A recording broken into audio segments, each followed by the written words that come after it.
you need a friend. Yeah, yeah, yeah.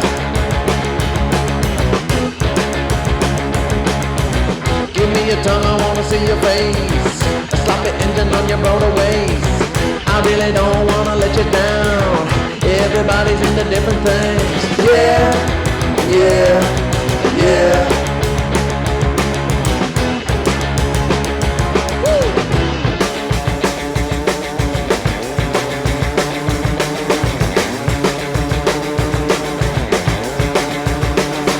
Oh yeah, yeah, yeah.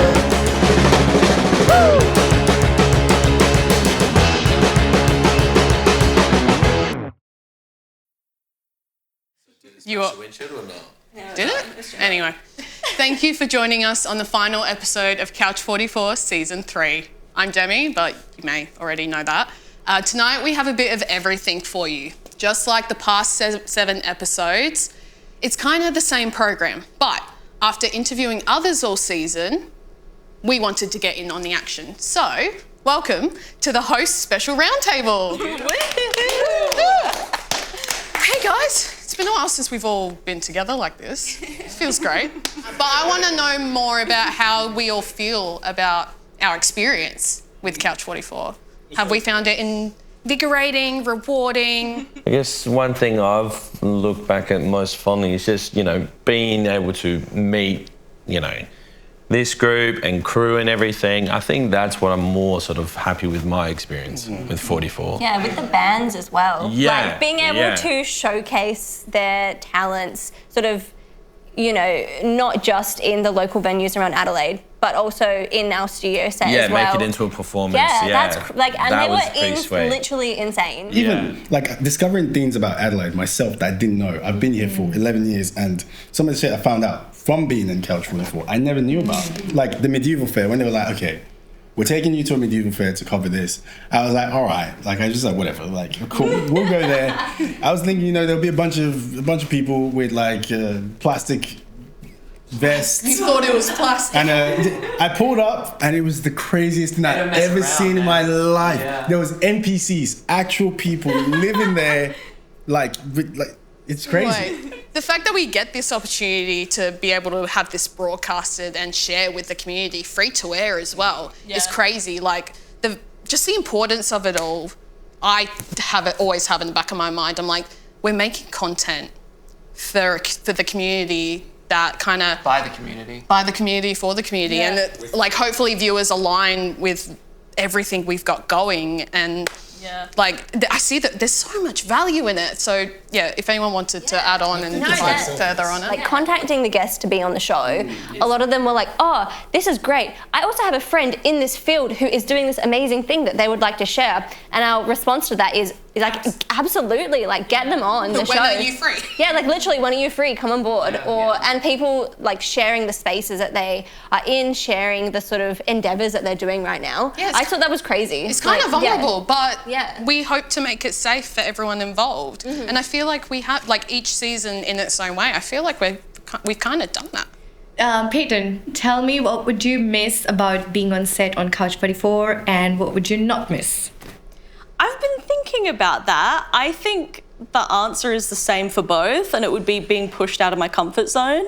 Because, it's just exposure therapy, militant style, basically. Talking to new people, trying to facilitate that comfortable feeling that we're all talking about. It's a lot of pressure. Also just being yourself, being on camera or 5 cameras, all of that, it's very stressful. And I'm the kind of person, I get very used to my comfort zone and being very secluded. I'm not the most social person, I'm not very outgoing. And so it's nice to push myself out there because I don't want to just get so trapped in my little bubble. Yeah. I mean, doing a PhD would be very easy to be like, When was the last time you talked to someone? It's been 84 years. Well, what about you, Nathan? What would you miss? Well, Adelaide has a really big habit of just being swept under the rug. Mm-hmm. And we finally have a way to have what I like to call a voice. Yeah. A way to speak about things and to just be on TV? How many people in reality can say, I've been on TV, I've talked about these specific matters that I actually care about? Following on from what you said, this is a big opportunity. It's hard to come by something like this. It's mythic. Dare I say, like, this type of like show and this experience, it's kind of a dream job for me. Like, I would love to do this. I wouldn't work a day if this was able to be a thing. Because you love it. Yeah, exactly. Like, it's been, like, not just selfishly on that front, but being able to just enjoy this experience with a beautiful community where we're all kind of playing such an important part to make a beautiful product. And one of the things I'll miss is just watching you guys and the crew being able to just do your thing, and just I can watch proudly from the outside and just be like, they're slaying it. You guys are amazing. I would like, if I could cheer every time someone started doing their bit, you'd have to tell me to shut up, but... What about in terms of Couch 44? What is like the one message you would give to them to take away? Like, what have you guys learned through your time on set that have made you want to go, you know what, I've changed this way and I want to keep acting this way and keep following this message? Like, what's a takeaway line that you would give? Oh, I'll have to think about that if anyone else has an answer. I can think of something. I think this production has proven that you can facilitate a really great culture on set, and it doesn't have to be hostile or exploitative or competitive or anything like that. I feel like this is probably the most wholesome project I've been able to be part of. I think as well, because so many people who are working on this production are emerging filmmakers. Some people are still in uni, they're students, and some people have been in the industry for like 10, 15 years. So everybody is working together and sort of helping each other out. I think it's great. We're probably all going to go and continue to work with each other outside of Couch 44 as well. And now that we've met sort of new people as well, we're kind of including them in that community. Like, I'm so excited to talk to you more, Vrinder, about all of your fringe adventures. Busy. Do you know what I mean? Like, yeah. Like, so, and like your music and your lighting and your film and your PhD and everything. Like, it's amazing. For me, it's like never underestimating the importance of community. Absolutely. Like, for example, we're both migrants, and I'm sure you can attest to how insanely much your community has been like a support system for you in everything, emotionally, physically, just in general, in things like, and for me as well, like the Nigerian community has been done crazy works for me. I can never thank them enough. Shout out the Nigerian community always. But like with the Couch 44 set, to make this come to life, it's essentially just a bunch of people in the community putting their hands together to say, let's help this thing happen. Like, you're doing two things. You're lighting the set, and you're also on here. That's literally just from you being a part of the community, helping out the community. I think like 5 years from now, this is going to be in the Hall of Fame in terms of Adelaide shows. And in an extremely serious note, because I feel like you'll be doing wonderful things, all of you, in the film industry and whatever other industries as well, will be such big names that they're like, oh, fucking Nathan fucking Hamilton was on Couch 44. Like, that's real shit, you know? And like we got like Henry was doing lighting in this show. Like, he made this look pretty. And you watch it and everyone's like, you know? I would like the biggest takeaway to just be from community, from Adelaide, from SA. Don't let your soul get taken away by whatever industry you're in. Like, keep on going forward. But like, my final note would be happy and give that happiness to other people. Like, share that kindness, because it never hurts to be nice, and it really goes a long way, especially in your career as well. I'm very grateful to be able to do this with you guys today, and thank you so much for welcoming me into the team. It's been an absolute pleasure. Bye. Bye everyone.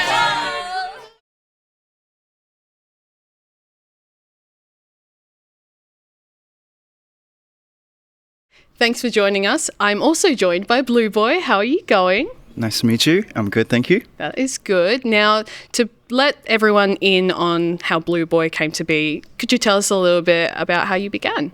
Yeah, so I am originally a visual artist. I've started off painting, and that eventually just evolved into other artistic senses, and I'm working on music now. As you've introduced the musical element to your art, What would you, if you had to describe your favourite part of bringing music into your art? I love the process the most. I think it's a bit unconventional to use visual art processes into music making, but I love finding that juxtaposed somehow. It's a bit crazy. It's like throwing a bunch of paint on the canvas and then trying to find something to bring out. That's how I make music. I do have some rapid fire questions for you. Go for it. Okay. Kind of staying in. Oh, take a breath. Kind of staying in the spiritual world to a degree. Well, the land of dreaming. Dream venue to perform at. Ooh, dream venue. I'm gonna give a lame answer. It's gonna be Adelaide Entertainment Centre. It's a good one. Because the first concert I've ever went to was A$AP Rocky in Adelaide Entertainment Centre, and I don't know. I just want to do it for home because I've been everywhere around Australia and I'm found myself back here. Yeah. It's another full circle moment as well. Yeah. And then with your music and we could also say your art, dream collaborators. Dead. That is all okay. Feel free to say them all. Alive. Okay. Dream collaborator. I want to work with. Oh yeah. I reckon. Give us both. I would love to work with XXX, Tentacion. For sure. Would there be any art collaborations? Fuck yeah. For him? Oh yeah, you could like pick your artist and pick your like visual artist, but then pick your musician artist. I want to do I want to paint an art cover for David D4VD. Is that his name? Yeah. I think so. What we are also excited to see you perform for us, and what you've done, which we haven't had yet, is 2 songs combined. We've got Long Gone and Die For You, which is 2 different ends of your range. Yeah. Would you say? Yeah, I would say that. You know, I put a slower song and a really high energy song together. I don't know, just to mess up the vibe, just to spice things up. Yeah. Just have a little fun at the end as well. Oh, exactly. And I think it's when we were touching on it before, it seems very authentic to you, and that's what we're all about. So we are very excited to see you perform it. But thank you so much for chatting with me today. Thank you so much.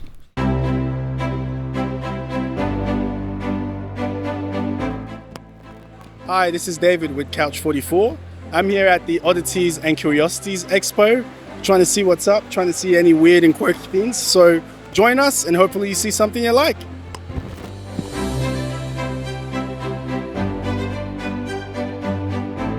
I like to say that the Oddities Expo is for lovers of the strange and unusual. We have vendors from all over the country with all things weird. So we basically just bring like the weird community together to support all the other artists that don't fit in with, just like a regular market. So we give them a place to come and be surrounded by like-minded people. Can you tell me a bit about what you do here at Wendy Olsen Hart? I make polymer clay sculptures from imaginary characters that I've created as part of a small world build that I've done. And I also make creepy things that confront people and create a bit of an ooh factor. I'm one of the feature performers for the expo. We've got 3 of us doing shows all weekend. We're all freak show performers, so they're really showcasing the best of freak show and sideshow at the expo.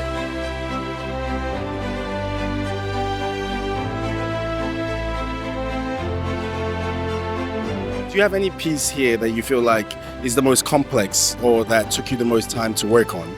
Yeah, look, it would be the KFC guy. Trying to get the finger to look real and the fingernail to look real. I'm using several different types of clay there just to get the transparency. And then if you have a look at the back, he has like veins and a real skin texture. What does having a platform like this or an event like this being hosted mean for you, mean to the community? Events like this are brilliant. It allows people that have different tastes to express themselves with what they create and make. And for people that are just genuinely curious, they can come along and see that there's a whole lot different available in our local community within Australia. I was the kid when I was like 6 coming home with a shirt full of bones. But you know, coming to places like this, it kind of makes you feel like you're not a weirdo. Well, you are a weirdo, but you're accepted as a weirdo here. Whether it's the vendors or the attendee coming, I mean, it really does give a place to go. So for all the people who feel like they don't really fit in, they get to come. They see like other people that live in their area that, you know, look like them or dress like them, or they get to meet people that they've, you know, follow on the internet or something. So it really just gives a place for people to come and be themselves. And I mean, that's like the most special part about it to me. So Incredible. So this is a 21-inch stainless steel blade. It is solid hilt to tip. It's going to go down my throat, in between my heart and my lungs, and it's going to end up in the pit of my stomach, which is called your epiglottis, I think. I don't know, I'm not a scientist. I do need a little bit of assistance, I think, though, because this is a lot more fun with a team. So I thought that you might be able to pull the blade out of my body today. Would you give me the instructions on how to do it? I'll give you the whole rundown. Are you familiar with the pull-out method? All right. I try to be.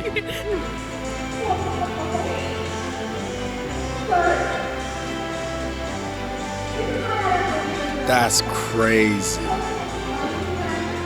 Whoa. Whoa. My goodness. Holy shit.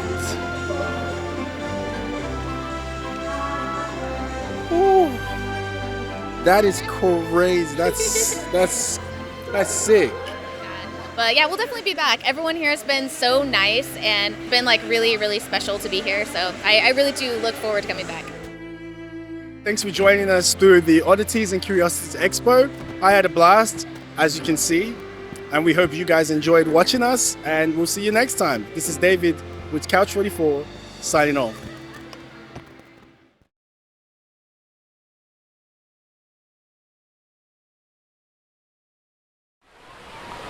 Hi everyone, this is David with Couch 44. I'm here with Natasha. If you were to, let's say, just win the lottery, Yeah. and you didn't tell anyone, Yeah. what signs would there be that you won? Oh, yeah, I'd get a jet. And you'd park it in your front yard? 100% on the roof. On the roof of it? Wow. On the Esplanade? Yeah, absolutely. You'd see me just cruising in. What if I just buy like a whole beach? Glenelg? Yeah, buy Glenelg. But like, how would we know you bought it? I'll get a big sign with my name on it. Yeah? Yeah. Just the name. First and last, or first name? Just first name. Wow. Let's say you were stuck on a desert island and you could take one item with you. What would you take? Only one item? Just one. My dog Preston. Your dog. Yeah, that's a good Yeah. choice. So I won't get lonely. I thought probably like a pocket knife. You have to cut things and kill things and that's it. So how long have you considered Preston an item for? The 4 years I've had him. I see. Nice. A Maybe tank. like a filtration system. You would bring a filtration system A to the portable desert. one. I'm just thinking, and then I can, I don't know, somehow like get the salt out of the water. Okay, on a different Yeah. pace. If your house was burning down and you Yeah. could take 3 items, what would you take? Can I say my dog again, or is that too much dog? All right, I'd say there's like, I've got a box of, I call them my special things. It's got photos in them and then like letters from when I was younger. I definitely bring that because I couldn't replace that. So my dog, Preston, my phone, obviously. Okay. I would bring my phone Okay. and I'd probably take my laptop as well. It's been great meeting you. I hope to see a sign with your name on it very soon in Glenelg. I'd love that. That'd be Yeah. great. Yeah, that would be great. Let's make that happen. Yes. Thank you. No worries.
done it again, guys. Final episode of another season of Couch 44.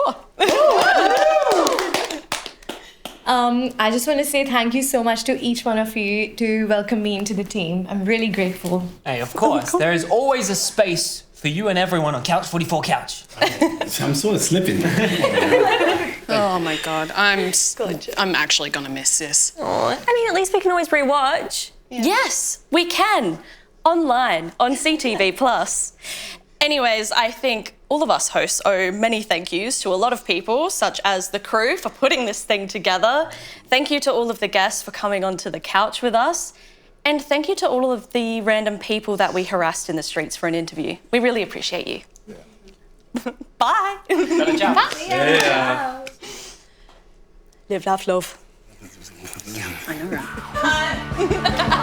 right?